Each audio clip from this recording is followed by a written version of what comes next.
beaucoup de gens se sentent différents sur cette planète et certains ont l'impression de venir d'ailleurs, se sentent venir d'ailleurs, de venir, pourquoi pas, d'autres planètes. On parle aussi de fédération galactique, d'être galactique. Est-ce que c'est juste pour toi d'utiliser ces termes-là? Comment toi-même tu le ressens pour toi et pour les autres? Alors, par où commencer?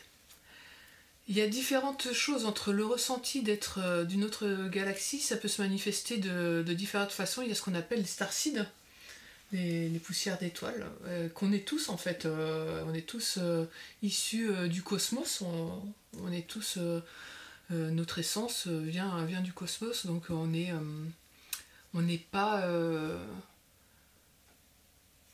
fondamentalement originaire de la Terre. Tous les humains, tu veux dire? Tous les humains. Tous les humains. Il y a cette origine cosmique commune en fait. Il n'y a rien qui est de l'essence produit par la Terre. Gaïa, c'est une forme d'être, d'énergie cosmique également. Et nous, au même titre que Gaïa, même si on a une forme différente, on a des origines cosmiques identiques. Identiques, c'est-à-dire qu'on vient du même endroit que... Alors non, c'est-à-dire que dans la nature, on est au même niveau que l'entité Gaïa, dans notre essence, en termes vibratoires et d'importance existentielle en fait. Il n'y a pas d'ordre plus ou moins important, c'est juste qu'on est incarné sous des formes différentes. Et notre essence, elle, a eu déjà de multiples vies et s'est incarnée sur différents plans, à différents endroits et sous différentes formes. Et donc, avoir ce ressenti de venir d'ailleurs, de ne pas être chez soi, avoir une espèce de vague à l'âme parfois, ou des réminiscences même, de souvenirs, ou des autres vies qu'on peut aller explorer à travers l'hypnose, c'est des mémoires qui soit nous appartiennent directement en tant qu'essence, ou qui sont partagées dans le collectif. Des fois, on a ce sentiment parce qu'on appartient aussi à un collectif, on a des missions. Et quand qu'on s'incarne sur la planète avec un rôle, on a des bagages mémoriels qui nous appartiennent ou qui appartiennent au collectif. Et comment savoir alors, du coup, pour quelqu'un qui a cette impression-là, comment savoir, comment il peut vérifier s'il vient, d'où il vient, comment il peut faire, par les rêves, par autre chose? Alors des fois, ça peut passer à travers les rêves, ça peut passer à travers la résonance. Tu vas entendre parler d'une civilisation, de certaines caractéristiques de cette civilisation, puis ça va vibrer en toi. Tu vas sentir que ça t'est vraiment familier. Et parfois même, tu peux avoir de la nostalgie, comme si tu avais vécu, tu avais connu, tu avais pu le palper. Et alors que tu n'y es jamais allé, c'est comme... parfois, même sur cette planète, quand on a des souvenirs d'une autre incarnation, on va entendre parler d'une ville où on n'est jamais allé, on a cette impression d'appartenir à cet endroit, qu'on a quelque chose qu'on y a déjà vécu quelque chose, qu'on a une tendresse particulière. L'amour, en fait, c'est le bon curseur quand tu as cet élan du cœur, un sentiment d'amour qui va venir jaillir à l'évocation d'une civilisation. Et il y a de fortes chances soit que tu l'aies côtoyé, soit que tu appartiennes à cette civilisation. Ok. Et donc en hypnose aussi, hypnose régressive notamment, ils vont enquêter, si on leur demande, ils vont enquêter sur des vies dans d'autres dimensions, dans d'autres temps. Ok. Et donc on parle beaucoup aussi en ce moment on entend beaucoup sur la toile notamment parler de fédération galactique. Donc de vaisseaux, de ce genre de choses qui seraient là pour nous surveiller, on sait pas trop d'ailleurs, pour nous surveiller, pour nous aider à nous éveiller, pour au contraire nous maintenir sous leur domination. On sait pas trop, c'est pas toujours évident démêler le vrai du faux. Quelle est ta vision là-dessus? Alors ma vision dessus,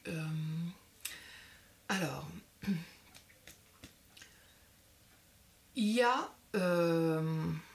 la Fédération galactique, tout ce qui va être Commandant Ashtar, Cobra, etc. Pour moi, ça consiste à maintenir les gens sous une forme de manipulation, dans le sens où ils vont déléguer encore leur pouvoir à l'extérieur, attendre un sauveur extérieur. Toutes les démarches qui consistent à dire attendez, ne faites rien, on s'occupe de tout. Et il va y avoir un flash, une invasion, des révélations, mais vous avez rien à faire pour moi. Oui. Tout ça, ça consiste juste à nous endormir et à nous maintenir sous une forme d'attente. Et pour moi, c'est synonyme de... ça va avec la fausse lumière. Ensuite, là où ça devient plus subtil et assez compliqué, ça va être... parce que c'est étroitement lié avec nos origines, à l'origine de la vie sur cette Terre. Quand on part du principe que, par exemple, il y a les grands astronautes, les grands bâtisseurs qui auraient génétiquement modifié l'Homo sapiens pour lui donner des nouvelles capacités. Donc il y aurait eu une présence cosmique, extraterrestre, on va appeler ça comme ça, sur la Terre, qui l'aurait ensemencé, qui l'aurait aidé à se développer à différentes étapes de la vie sur Terre. Hein. Ça s'est passé en plusieurs fois. Il y a eu plusieurs constructions, destructions. Et donc ils sont revenus plusieurs fois. Et puis il y a eu les récits, les différents récits qui sont arrivés jusqu'à nous parlent de ces guerres qu'il y a eu entre les différents dieux. Ils étaient considérés comme des dieux alors que c'était seulement des entités de ces civilisations plus évoluées. Et qui se sont détruits, qui sont partis. Aujourd'hui, sur notre plan, en 3D, ils sont plus présents, ils ne peuvent plus interférer. Et en fait... oui, tous ces vaisseaux qu'on voit, c'est plus des technologies humaines, que ce soit des tests qui sont cachés, des tests militaires, ou même des sondes scientifiques ou des choses comme ça. Ou des montages, il y a beaucoup de montages, des gens qui font circuler des fausses informations. Il y a bien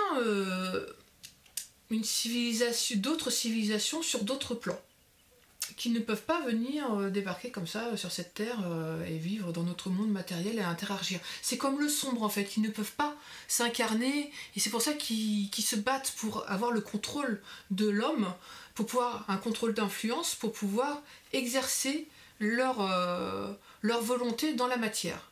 Et en fait avec ces forces lumineuses, galactiques, cosmiques, les divinités qui nous guide, il y a un jeu d'influence aussi, parce qu'en fait, il nous amène vers une certaine évolution. C'est un échange d'énergie. Ils ont leur propre plan, leur propre stratégie, que ce soit dans le sombre ou dans la lumière.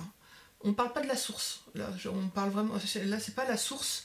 C'est ce qui va découler de la source, que ce soit dans la dualité, que ce soit positif ou négatif. La source, elle, quand on s'y connecte, c'est à travers soi, directement, c'est une source de connaissance et on a accès aux données, mais elle va pas... on peut, au niveau vibratoire, aller influencer les champs énergétiques et modifier la réalité, mais directement nous-mêmes, pour notre réalité. Sans passer par un intermédiaire, voilà. Et ça, c'est le plan divin en nous, directement en relation avec la source. Tous les autres... Il y a d'autres êtres au même niveau que nous qui sont capables d'interagir avec la source, plus ou moins positivement, négativement. Ils suivent un grand plan cosmique, parce qu'il faut voir que quand il y a des invasions de populations négatives sur un espace positif et que ça va venir créer le chaos, ça fait partie de l'ordre des choses, ça fait partie du grand plan pour faire évoluer les choses, redistribuer les cartes, bousculer un petit peu. Bousculer et faire prendre d'autres chemins à l'évolution. C'est un peu comme si ça testait des nouveaux algorithmes. Ça serait voulu par qui? Par la source? C'est pas dans une volonté de faire le bien ou le mal, c'est le principe de perpétuel mouvement et d'évolution. C'est-à-dire que c'est comme un coup de balai. On nettoie. Il y a des choses qui sont comme ça. On veut faire du neuf, comme quand on en a marre, qu'on a trop vu une même décoration. On va refaire la décoration de la maison. Voilà, l'ancien papé peint qu'on enlève, s'il avait de conscience, il se pourrait dire j'ai le droit d'exister tel que je suis, mais il fait plus partie de donc du la nouveau personne plan. qui enlève le tableau, ça va être le côté sombre, obscur qui détruit, et la personne qui remet un autre tableau à la place, c'est le côté ça va lumineux. être la lumière qui ramène. C'est ça. Mais en fait, c'est juste que ça fait partie de l'évolution. Et il n'y a pas de bien foncièrement bien ou mal. C'est une notion très humaine en fait, cette morale. Oui, le bon, le moins bon, etc. Et donc, il y a bien des êtres de lumière qui vont venir interagir ici pour aider à évoluer, à passer à un autre plan qui corresponde à une certaine stratégie, et de l'autre côté, il y a l'ancien monde qui se nourrit de tout ce qui est ici, des peurs, du chaos, de la violence, qui ne cherche qu'à exister. Et on ne peut pas dire que c'est le mal. Pour moi, ce n'est pas le mal, c'est juste une autre forme d'existence qui est basée sur d'autres principes, d'autres valeurs. C'est-à-dire que nous, on a foncièrement au centre de nos vertus et des valeurs, ça va être l'amour, c'est notre énergie principale, et mettons que le côté sombre, leur valeur principale, le fondement, c'est la domination. Donc tout va tourner autour de cette domination, et l'état absolu, c'est quand tu domines et que tu as, par exemple, que tu es riche, que tu domines et que ta volonté est exercée, peu importe les conséquences. Et l'amour, on va plus tendre vers l'harmonie et au bien commun. Donc si je résume, en gros, dans cette matière 3D, là où on est, où on peut se toucher, on est entre humains, mais dans un monde un peu plus subtil qu'on voit pas forcément, que certains peuvent percevoir, il y aurait comme si l'ombre et la lumière se mêlaient, une guerre pour justement contrôler la matière. Donc la matière serait super importante finalement. Et ce qu'on peut faire là, ça la rend super importante s'ils sont pleins derrière à vouloir influencer et à vouloir contrôler. Et qu'il y aurait cette guerre-là, et donc des êtres lumineux qui aideraient, et puis des plus sombres qui essaieraient de nous manipuler, etc. Et donc ces êtres lumineux, qui sont-ils, galactides? Il y a beaucoup de gens qui se connectent à leur guide, on parle des anges gardiens, comment ils s'organisent, les anges gardiens, il y a des guides, il y a des galactiques, il y a des maîtres ascensionnés, je ne sais pas, on entend plein de mots différents. Quelle est ta vision toi là-dessus? Alors... Est-ce que c'est juste des mots pour parler de la même chose, ou c'est vraiment des rôles différents? Ça peut être Alors, on peut avoir la même chose derrière différents mots. Derrière les maîtres ascensionnés, les guides, ou même certains galactiques, on va avoir des grands principes, des grandes forces qui régissent notre réalité, comme on l'appelle l'univers, le tout, qui régissent les fondements de tout ce qui est. Et ça répond à des lois, à des règles de fonctionnement, et donc ils sont, pour qu'on puisse les appréhender, les comprendre et recevoir les messages, on anthropomorphise à chaque fois, en fait, on le rend avec un visage humain, avec des caractéristiques, et donc quand ils vont se manifester sous telle ou telle forme, ça va être pour faire valoir certains principes, certaines valeurs. C'est plus facile de passer un message, en fait, c'est comme un concept entier qui est représenté par une personne. Et donc quand tu vas voir Jésus, quand tu vas voir Jésus, t'as tout un tas de concepts qui en découlent, des enseignements qui ont déjà été transmis. Donc la force qui est derrière Yeshua, elle va utiliser cette image-là pour passer ses messages. Ça sera plus facile. Elle sera pas obligée de se répéter quelque part, puisqu'il y a déjà tout un enseignement, tout un contexte qui découle de sa présence et de son affichage, on va dire. Voilà. Et il en va de même pour toutes les figures féminines, que ce soit Marie-Madeleine, Marie, ou les divinités qu'on a, qu'elles soient inca, qu'elles soient égyptiennes ou qu'elles soient hindoues. On retrouve les mêmes caractéristiques, et derrière, c'est les mêmes forces, les mêmes principes. Et on a tout ce qui est Saint-Germain, les maîtres ascensionnés, c'est des principes. C'est des grands principes, et ces grands principes, c'est des essences. Une essence pour toi, c'est une forme d'énergie? C'est une forme d'énergie. C'est comme c'est un des fils de la toile cosmique. Un des fils qui arrive de la source, ça? Oui, c'est ça. Ça se divisera en plein de fils, et on serait nous-mêmes des essences, des petits bouts de fils de ça, incarnés. Et on peut être... une essence va se démultiplier, et en fait, c'est pour ça on peut se sentir... ce principe de tous un, en fait, c'est comme une ramification, comme vraiment... plusieurs incarnations en même temps. Tu disais hier, on pouvait éventuellement être incarné. Tu disais, des fois, je reconnais chez des gens, comme si c'était la même essence. C'est deux personnes différentes, mais comme s'il y avait la même essence. C'est ça. Il y a la même signature vibratoire. Je le ressens avec la signature vibratoire, et je me dis, c'est la même essence derrière. D'ailleurs, on retrouve des mêmes caractéristiques communes, des mêmes appétences, et une certaine mission, en fait. C'est des gens qui sont venus ici pour apporter quelque chose. Donc, un peu comme dans un jeu vidéo où on pourrait avoir plusieurs personnages à la fois, ou alors un seul, ça dépend de ce que choisit chacun, et jouer, ou en tout cas remplir des missions, comme tu dis. Oui, c'est ça. Et on entend aussi dire des fois que certains êtres sont sur des vaisseaux autour, alors dans d'autres plans, Oui. sur la Terre, d'autres plans, seraient dans des vaisseaux dans d'autres plans, donc autour de la Terre ou plus loin dans le système solaire, et viendraient faire des choses sur Terre, aider, ou en tout cas faire certaines missions. Probablement qu'il y en a qui aident, probablement qu'il y en a qui viennent aussi pour leur, je sais pas, faire des expériences, faire suivre leur propre but, on va dire. Qu'est-ce que tu penses? Est-ce que pour toi c'est juste ça? Quelle est ta vision là-dessus? Alors pour moi c'est juste, en effet. Il y a des êtres qui viennent d'un autre plan, alors qui s'incarnent et qui ont cette capacité à voyager à travers les plans, consciemment ou inconsciemment, et à faire leur mission. Typiquement en rêve, il m'est déjà arrivé de retourner sur le vaisseau. Et de revenir le matin épuisé. Voilà, donc on a des nuits qui sont pas toujours ressourçantes, reposantes. Mais donc pour moi c'est une vérité, c'est une réalité. Donc les missions, c'est dans tout le système solaire, c'est quoi? C'est Mars, la Terre, la Lune ou d'autres encore? Non, c'est sur des plans vibratoires, c'est pas sur des planètes, c'est sur des plans en fait. C'est un peu comme tout ce qui est les hyperborées ou l'intraterre, c'est sur des plans vibratoires, c'est pas des lieux. Donc c'est comme dans un lieu mais dans une autre dimension, on va dire, dans un autre niveau de vibration. C'est-à-dire que si on allait dans la Terre par exemple et qu'on avait accès à cette vibration, on pourrait les voir. Voilà, si notre taux vibratoire changeait, s'il y a un portail, je pense que les portails qu'il peut y avoir vers l'intraterre, c'est des portails vibratoires. Et il y en a sûrement autour du pôle Nord aussi pour l'hyperborée, mais en fait à ce moment-là, on arrive dans un tout autre plan d'existence. C'est pas un lieu à proprement parler. Si on va dans le même lieu physique sans monter ces vibrations, on va juste voir de la glace ou juste voir de la... Okay. C'est ça. Et donc dans l'espace c'est pareil. Ok. Une autre question. Tu disais tout à l'heure, tous les humains sont des êtres cosmiques finalement.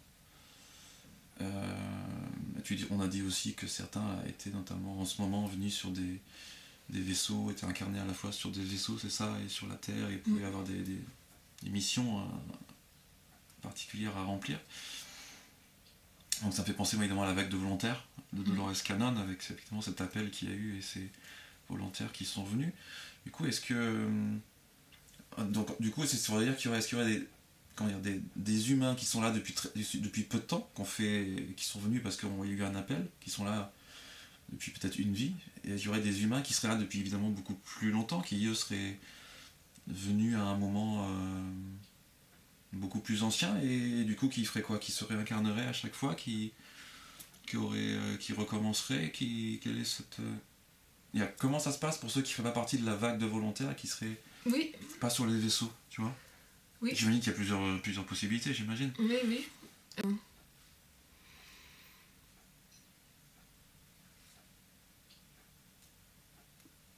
Donc ce sont des êtres qui... En fait, quand je dis qu'on est tous d'origine cosmique, voilà, on a tous un cheminement et son propre degré d'évolution. Même si on vient tous de cette origine cosmique, on n'en est pas au même stade de connaissance, de maîtrise de soi et de connexion à la source. Et donc, même si on est tous de cette origine cosmique, en effet, il y a des êtres qui ont toujours vécu sur cette terre. Et qui n'ont connu que la Terre. Qui n'ont connu que la Terre. Il y en a. Il y a des êtres qui n'ont connu que la Terre. Donc, que ce plan 3D, avec le manque d'informations qu'il peut y avoir la plupart du temps, de support à l'évolution, parce que quand en fonction de l'environnement sur lequel tu vas te développer, dans lequel tu vas naître, tu vas avoir un accès plus ou moins important à des sources d'enseignement qui vont venir valider tes ressentis ou étouffer ta flamme. Et sachant que derrière ça, il y a le principe du karma. Qui reste toujours valable, qui n'est pas cette histoire moralisatrice qu'on va venir nous inculquer en disant tu fais le bien, tu as le bien, tu as le mal, tu es puni. Non, c'est juste une rétribution de l'énergie de ce que tu envoies.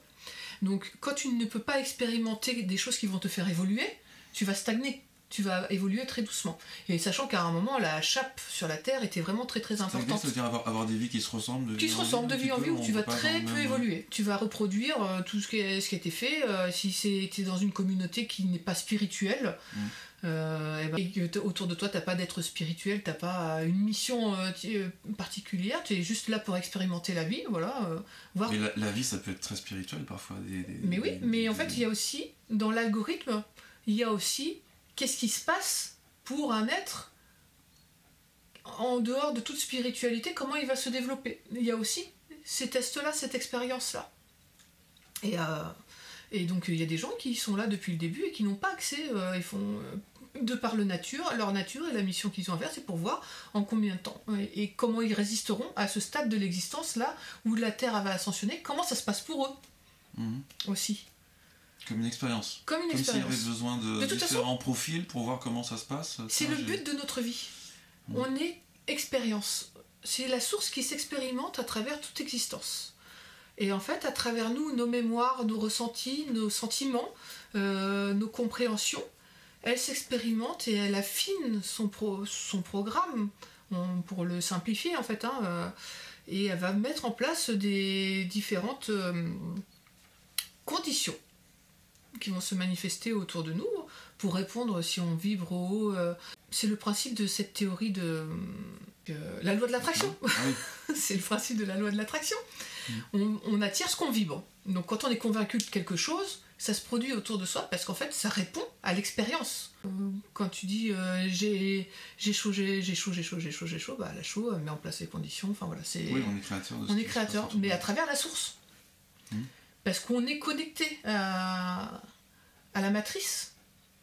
Même si ici la matrice Terre elle est particulière, il y a cette corruption, c'est une espèce de chape, elle reste quand même une émanation de la matrice globale. C'est qu'une des manifestations, un pan, qu'on est en train d'essayer, et c'est un des buts des galactiques, qu'on appelle galactiques, c'est de faire répondre des lois, dominer des lois, parce qu'en fait c'est pas qu'elle est partie hors de contrôle. On n'est pas hors de contrôle. C'est-à-dire que la dominance, elle va plutôt vers la domination-destruction. Mais on n'est pas dans un plan hors de contrôle, corrompu, ou qui risque par contre de s'autodétruire. Ça, c'est sûr. Et le but, ça serait de ramener un équilibre, une harmonie, et de faire pencher la balance plus vers l'amour, le positif, parce que c'est des cycles. Il y a une domination du sombre, une domination du positif, et après ça rebascule petit à petit. Et c'est un cycle comme ça. C'est l'équilibre. Et c'est pas un bien ou un mal, c'est-à-dire que voilà, ça fait partie du jeu, de l'expérience. Et on peut, quand on se désincarne, on va aller s'incarner en fonction de notre volonté, de notre degré de vibration d'énergie. On va aller s'incarner dans des endroits un peu comme prendre des vacances au Club Med, ou alors aller... Du coup, est-ce que tu crois qu'on est libre, une fois qu'on est mort, de s'incarner où on veut ? Est-ce qu'il y en a qui sont obligés de revenir sur Terre ? Est-ce qu'on peut choisir la destination qu'on veut ? Est-ce que ça dépend de quelque chose Ça va dépendre de ton degré d'éveil, de ta façon dont tu vas t'être comporté. Tu vas avoir respecté la vie. La vie qui t'a été donnée. Si tu l'as gaspillée, si tu as gaspillé la vie autour de toi, tu es moins libre que si tu as honoré la vie et que tu as favorisé la vie. Parce que on va pas te placer, si tu es nuisible, on va pas te placer dans un environnement sain. On va pas prendre ce risque. Ouais, ça voudrait dire qu'il y a quelque chose qui surveille tout ça. Ça voudrait dire que les gens qui ont fait du mal sur cette planète, ils auraient eu une vie et après ils auraient été guidés vers autre chose. C'est pas un purgatoire, c'est pas un enfer. Mais en fait, ça va être un plan où ils pourront faire le moindre mal. T'as un bout de fromage moisi, tu vas pas aller le mettre dans un endroit où t'es en train de faire fleurir tes fromages, de les faire affiner. Enfin, c'est pas le bon exemple parce que le moisi ça peut servir. Ça sert à ce moment-là, c'est pas le bon exemple. Mais t'as quelque chose qui est un peu pourri et qui a tendance à noircir et corrompre ce qu'il y a autour de toi, un fruit pourri, tu vas pas le mettre dans ta corbeille de fruits, tu l'enlèves. Et c'est pas pour le punir, c'est pour préserver. C'est pas pour dire il a pas le mérite d'exister. Non, c'est que en fait il a pas sa place à cet endroit-là. Et merci Ali pour ce moment et pour ces réponses aux questions, c'était très, très instructif. Merci à toi. Merci Florent, c'était un beau moment d'échange. Merci. Et merci à vous d'avoir regardé. Merci. N'hésitez pas à dire si ça vous a plu et si vous avez des questions pour la prochaine.